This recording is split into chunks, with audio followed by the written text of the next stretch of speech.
Assalamualaikum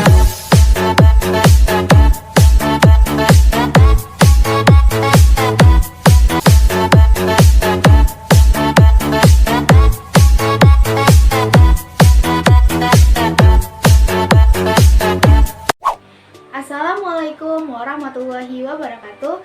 Perkenalkan, nama saya Natasha Hoirunisa dari kelas 12 MIPA 3 absen 25. Di sini saya akan membahas mengenai prinsip biaya historis dan prinsip pengakuan pendapatan.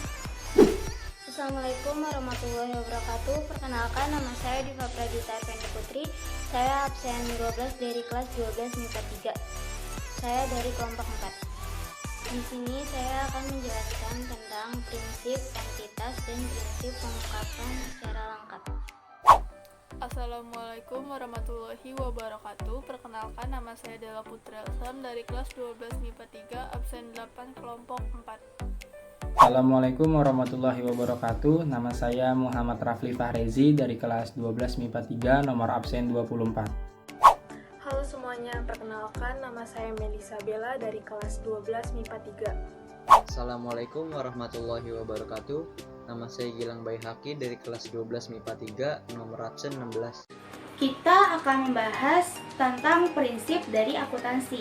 Yang pertama yaitu pengertian dari prinsip akuntansi, dan yang kedua adalah jenis-jenis dari prinsip akuntansi.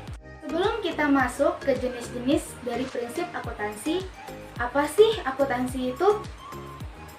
Prinsip akuntansi merupakan dasar atau acuan dalam melaksanakan proses akuntansi. Pemakaian prinsip ini memunculkan nilai objektif terhadap penilaian dari suatu produk akuntansi, sehingga tidak terjadi perbedaan atau permasalahan.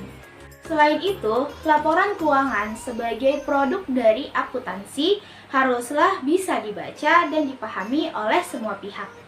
Maka dari itu, perlu adanya penyeragaman pada prosedur akuntansi. Beda negara, maka beda juga prinsip akuntansinya. Hal itu disesuaikan dengan kebutuhan dan faktor-faktor dari negara masing-masing. Di Indonesia, akuntansi itu diatur oleh Ikatan Akuntansi Indonesia atau biasa disingkat sebagai IAI. IAI merupakan badan yang bertugas untuk mengatur peraturan dan kebijakan akuntansi yang ada di Indonesia. Biaya historis. Prinsip ini mengharuskan barang atau jasa yang diperoleh kemudian dicatat sesuai dengan seluruh biaya yang dikeluarkan untuk mendapatkannya, sehingga terjadi proses pembelian secara tawar-menawar. Misalnya, suatu perusahaan ingin membeli sebuah bangunan. Nah, bangunan ini di iklannya dipasang harga 150 juta. Namun setelah dinego, harganya menjadi 100 juta. Maka yang dinilai atau yang dicatat adalah harga yang telah menjadi kesepakatan, yaitu 100 juta. Prinsip pengakuan pendapatan. Pendapatan terjadi akibat kenaikan harta yang diperoleh dari kegiatan usaha seperti perdagangan, pembagian hasil, dan lain sebagainya. Pendapatan akan diakui ketika adanya kepastian mengenai jumlah ataupun nominal, baik besar maupun kecil, yang bisa diukur seakurat mungkin dengan harta yang didapatkan dari transaksi penjualan barang ataupun jasa. Prinsip entitas ekonomi.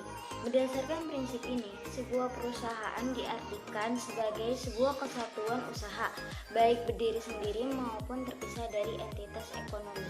Dengan kata lain, aset yang dimiliki oleh sebuah perusahaan harus dipisah dengan aset yang dimiliki oleh pribadi. Dengan begitu, catatan transaksi keuangan harus dibedakan antara pencatatan milik pribadi dan perusahaan.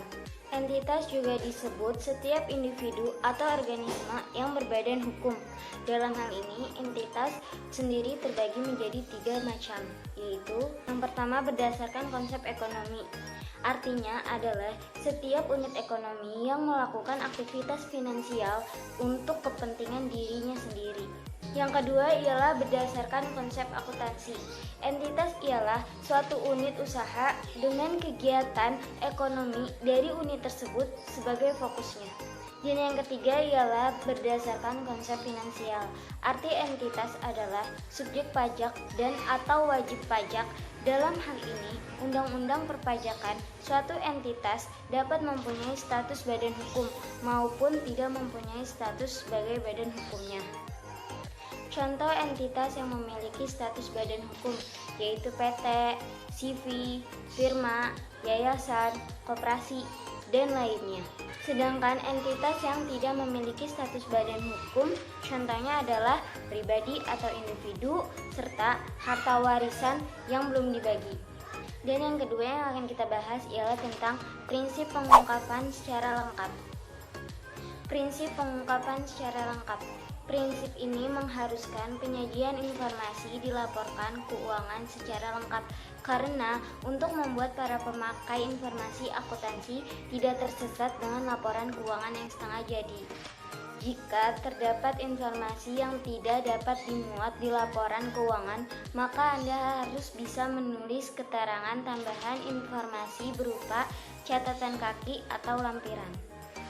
Pada video kali ini saya akan menjelaskan dua prinsip dasar pada akuntansi. Yang pertama itu adalah prinsip mencocokkan atau matching principle. Prinsip mencocokkan ini diartikan sebagai prinsip dasar pada akuntansi yang mempertemukan pendapatan dengan biaya yang dikeluarkan dengan tujuannya untuk menentukan keuntungan bersih pada periode tertentu. Yang kedua itu ada prinsip konsistensi atau konsistensi prinsipal. Pada prinsip konsistensi ini diartikan sebagai prinsip dasar pada akuntansi yang digunakan pada laporan keuangan tetap dan digunakan secara konsisten. Maksud dari secara konsisten itu adalah tidak merubah-rubah baik dari segi prosedur maupun dari segi metodenya. Tujuan dari prinsip konsistensi ini adalah agar laporan keuangan yang dihasilkan dapat dibandingkan dengan laporan keuangan pada periode sebelumnya, sehingga dapat memudahkan bagi penggunanya. Sekarang saya akan menjelaskan tentang prinsip satuan moneter. Dalam prinsip ini, akuntan hanya mencatat dalam bentuk nilai mata uang. Itu artinya, dalam prinsip ini tidak melibatkan nilai kualitatif seperti mutu, prestasi, kinerja, dan lain-lain. Mengapa? Karena tidak dapat diukur dalam bentuk uang. Sekarang saya akan menjelaskan tentang prinsip kesinambungan usaha. Prinsip ini adalah sebuah usaha akan berjalan secara konsisten dan berkesinambungan tanpa adanya suatu pemberhentian usaha, kecuali jika bisnis atau perusahaan tersebut mempunyai masalah atau konflik yang bisa menyebabkan pemberhentian bisnis tersebut. Prinsip periode akuntansi. Salah satu prinsip dasar akuntansi ini juga disebut prinsip kurun waktu, yang artinya penilaian dan pelaporan keuangan sebuah perusahaan dibatasi periode waktu tertentu. Hal ini bertujuan agar laporan keuangan yang dihasilkan dapat lebih mudah diketahui dan terukur dengan lebih baik.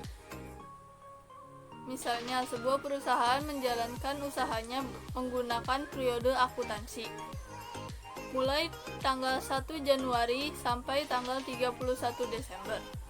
Tapi banyak juga perusahaan yang menggunakan periode tahun fiskal, yaitu periode yang berakhiran bukan pada tanggal 31 Desember. Tanggal akhir tahun biasanya dipergunakan adalah titik di mana kegiatan usaha mencapai aktivitas terendah pada periode tahun tersebut, tergantung dari jenis usahanya. Untuk mengetahui perkembangannya, biasanya perusahaan tidak dapat menunggu sampai akhir tahun.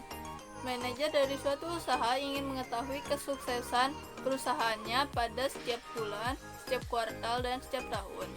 Perusahaan juga menyiapkan laporan untuk periode interim atau sementara, yaitu periode yang kurang dari 1 tahun. Laporan tersebut biasanya dibuat secara bulanan. Kali ini saya ingin menjelaskan tentang prinsip materialitas, yaitu prinsip yang mengakui adanya pengukuran dan pencatatan akuntansi. Prinsip artinya yaitu suatu informasi akuntansi punya nominal atau dapat bisa dijual. Prinsip ini adalah untuk memastikan keputusan ekonomi yang handal bagi pengguna atau laporan keuangan. Prinsip materialitas ini bersifat fundamental, yaitu mempengaruhi perusahaan untuk melaporkan transaksi sebagai item yang terpisah atau tidak. Dalam prinsip ini, pencatatan transaksi keuangan hanya dinyatakan dan dihitung dalam bentuk mata uang. Yang selanjutnya yaitu kesinambungan usaha. Definisi dari prinsip ini adalah sebuah usaha akan berjalan secara konsisten dan tidak berkesinambungan tanpa adanya pemberhentian usaha. Yang selanjutnya yaitu prinsip pengungkapan penuh, merupakan prinsip akuntansi yang dapat memberikan laporan keuangan secara lengkap dan informatif. Selanjutnya yaitu prinsip entitas ekonomi. Maksud dari entitas ekonomi adalah sistem informasi yang harus berdiri sendiri dan tidak boleh mencampurkan laporan keuangan. Ambillah resiko yang lebih besar dari apa yang orang lain pikir itu aman. Berilah perhatian lebih dari apa yang dipikirkan orang lain itu bijak. Dan bermimpilah lebih dari apa yang dipikirkan orang lain itu tidak masuk akal. Quote the Besok.